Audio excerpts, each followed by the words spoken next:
Your team signs Juan Soto for $765 million, the biggest contract in sports history, and you start the season 45-25 with the best record in baseball. You've got 96% playoff odds. It's a foregone conclusion that you're not only going to be a postseason team, but a frontrunner. The best starters ERA, the third best OPS, contributions from up and down the roster. You could probably count the number of critics who question whether this team, the 2025 Mets, were headed for a collapse on one hand, but collapse they would, and in a downright historic fashion so tragic, it deserves a deeper look. December 2024. Steve Cohen is done waiting. He's done being patient. He's done watching the Dodgers, Phillies, and Yankees compete for championships every year while his Mets sit at home more often than not, even after their most recent unlikely run to the NLCS. So, he does what billionaires do when they want something bad enough. He opens his pocketbook. Juan Soto. 15 years, $765 million. But Cohen doesn't care about the money. He cares about winning. He says so over and over. And even better, he just stole Soto away from the evil Yankee empire across town. That alone makes it worth it for Mets fans. The impending Hall of Fame production is a big bonus though. The baseball world absolutely freaks out. Experts are calling the Mets a super team before spring training even starts. And on paper, they certainly do look the part. You've got Soto coming to provide elite left-handed power and on-base ability. You've got Francisco Lindor, who just put up an MVP runner-up season. You've got Pete Alonso, who's one of the most dangerous power hitters in baseball at his best. You've got Mark Vientos breaking out as a young star, Francisco Alvarez, Brandon Nimmo, Kodai Senga. There's plenty of talent to get excited about. But Cohen isn't done spending. Not even close. He brings in Clay Holmes, the Yankees' former closer, with the intention to convert him to a starting pitcher. He signs Frankie Montas to a 2-year deal worth $34 million to add rotation depth. He brings back Sean Manaea. He adds Griffin Canning. The payroll, as a result, climbs to over $341 million, second highest in all of baseball. Only the Dodgers are spending more. Mets fans are going crazy. After years of disappointment, this finally feels like their year. Their rotation could be deeper, but with one of the deepest minor league systems when it comes to arms, it doesn't feel especially pressing at the time. Everything seems to be pointed towards October. Super teams work on paper, but real life is much different, because buried under all those big names were some problems. The bullpen, for one, looked just okay, with guys like AJ Minter and Danny Young already dealing with injuries before the season even started. Defense at key positions was a big question mark. Their lineup was great, but their depth was a little lacking. All this contributed to a margin for error that was probably a little smaller than most people realized. And in baseball, that margin disappears fast. But it wasn't early. Hold on for 1 second. I want to ask you a question. Would you like a chance to win 2 free tickets to your MLB team's opening day next year? That's right. Today's sponsor, Rico, is giving away 2 tickets worth up to $250 to your MLB team's first game in 2025. Now, what is Rico? Well, have you ever found yourself watching a YouTube video and thought, where can I get that tech or fashion or gadget? That's where Rico comes in. It's a new app that makes videos instantly shoppable. You can tap products directly inside videos and see where to get them. No more searching, no more looking, just instantaneous access. As for the giveaway, all you need to do is download the app via my link in either the pinned comment or description. The winner will then be announced on the 1st of December. Thanks again to Rico for sponsoring this video, and good luck to everybody that downloads.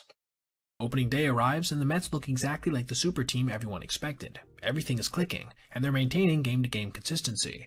April turns to May, and the wins keep piling up. The offense is putting up runs in bunches. Some nights they score 8 or 9 and blow teams out. Other nights they scratch out 3 or 4, and the starting pitching makes it hold up. The bullpen's doing their part to lock down leads. By early June, something special is happening in New York. The Mets have the best record in all of baseball. They're 45-25 on June 13th. That's 20 games over 500, a 96% playoff probability. World Series contender level stuff. There's not too many teams in modern baseball history that have started a season 45-24 or better, and almost all of them made the playoffs. Some won championships. It's elite company. But here's the thing nobody wants to talk about if you're a Mets fan. Some of this is undoubtedly smoke and mirrors. Guys are pitching a bit over their heads. The rotation has a 2.79 ERA after all. How long can that last? They don't have a certified ace on paper, and injuries have been a big part of most of the guys they've been counting on's careers. Same with the bullpen. Their peripherals suggest regression is probably coming. The Mets are riding high, but the foundation isn't solid. That's exactly why they don't hand out the World Series trophy in midsummer. June 13th, 2025. Remember that date. Lock it in, because that's when everything changes. That's the peak. That's the top of the mountain, and they're about to fall off a cliff. What the Mets didn't know is that they had just played their best baseball of the entire season. By far. And they're about to play some of the worst baseball in franchise history. The collapse is about to happen so fast, so completely, that by September, they'd be fighting just to stay alive in the playoff race, let alone their own division. After June 13th, the Mets go 38-54 for the rest of the season. They go from the best squad in baseball to posting a record that rivals teams like the Rockies and Nationals. How does a squad that was seemingly that good become one of the worst teams in the entire sport? How does a roster with this much talent, this much money invested, just fall apart this completely? It started with the pitching. The starters who were so solid in April and May began getting rocked. Kodai Senga, who had a 1.47 ERA through June 12th, gets hurt covering first base. When he comes back about a month later, he posts a 5.90 ERA afterward, literally getting demoted at one point to try to work on some things. Frankie Montas emerges from injury long enough to post a 6.68 ERA before needing Tommy John surgery. Sean Manaea posts a 5.64 in limited time. And when your starters can't even give you respectable innings, that puts enormous pressure on your bullpen. And that's where things really start to fall apart. On that fateful date of June 13th, the bullpen gave up 6 runs in 1 inning, kicking off a 7-game losing streak. It was the first warning sign. From here, every single game felt like an adventure on the mound. Edwin Diaz was still good as the closer, but getting to him became impossible. And that's where it got even worse. The Mets go on multiple losing streaks of 7 games or more. 7 games in a row, multiple times. When you're a supposed super team, you shouldn't be losing 7 straight ever. Probably the lowest point of the season came at the end of June. 3 games in Pittsburgh from the 27th through the 29th, and the Pirates, who won't even win 75 games by year's end, absolutely demolished the Mets 30-4. Their offense, with multiple all-stars and the highest paid player in sports, managed 4 total runs across 3 games, while giving up 30.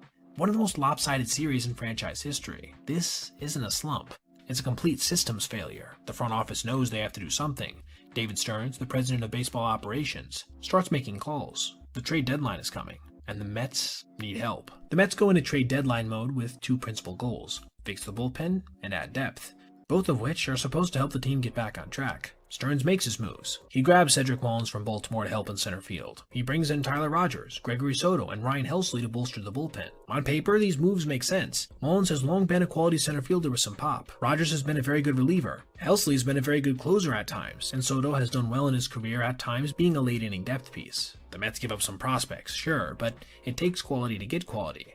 This feels like a team going all in to save their season. Except almost none of it works. Mullins, who is supposed to fix center field, hits just 182 after the trade. He becomes a liability in the lineup instead of an upgrade. Helsley posts a 7.20 ERA with 3 critical losses. He ends up getting demoted to low-leverage situations because nobody can trust him when games are close. Soto posts an ERA of 4.50 with a whip over 1.5. The only quality addition proves to be Rogers, who manages a 2.30 ERA. Here's the kicker. The one thing the Mets didn't add was a starting pitcher. They didn't address their biggest on-paper need, which is somebody who could eat innings and give the team a chance to win every 5th day. That decision comes back to haunt them.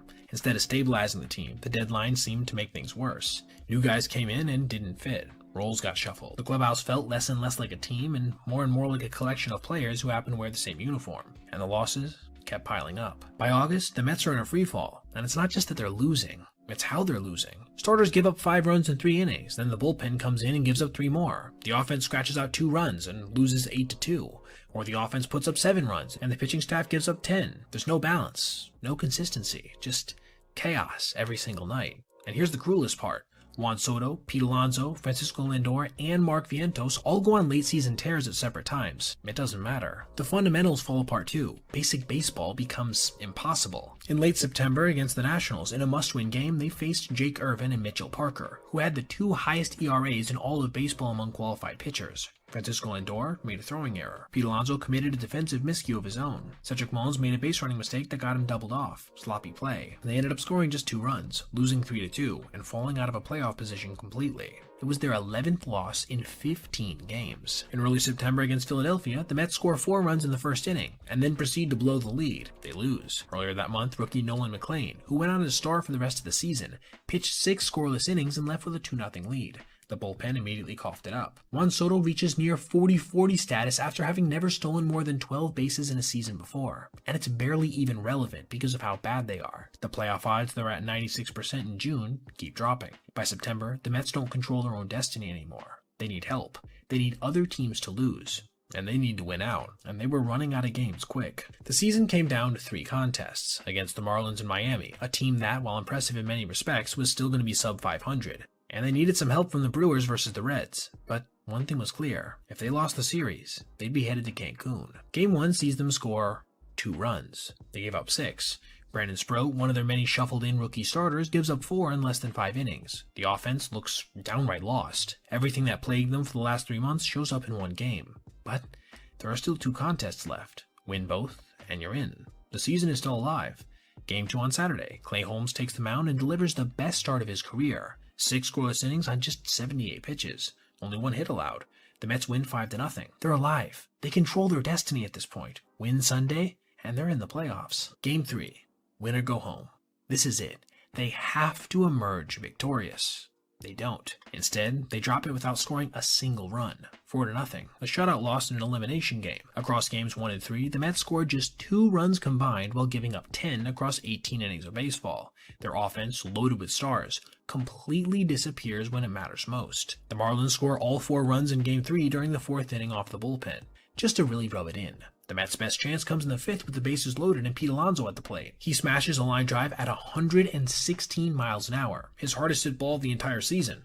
By all rights, it should have been a double, but Marlins left fielder Javier Sanoja, playing in the gap, tracks it down. Francisco Lindor puts the final nail in the coffin by grounding into a double play in the 9th to end it. The Mets finish 0 for 70 on the season when they trailed after 8 innings. And just like that, it's over, 83-79. The same record as the Cincinnati Reds, but with tiebreakers considered, 1 game worse. Instead of playing in or even hosting a playoff series, they're watching from their couches. So, how the hell did this happen? How does a team with that much talent, that much money, that much expectation do what they did? Let's start with the numbers. Through June 12th, the Mets had that aforementioned .279 team ERA, best in baseball. After that date, .509, ranked 24th.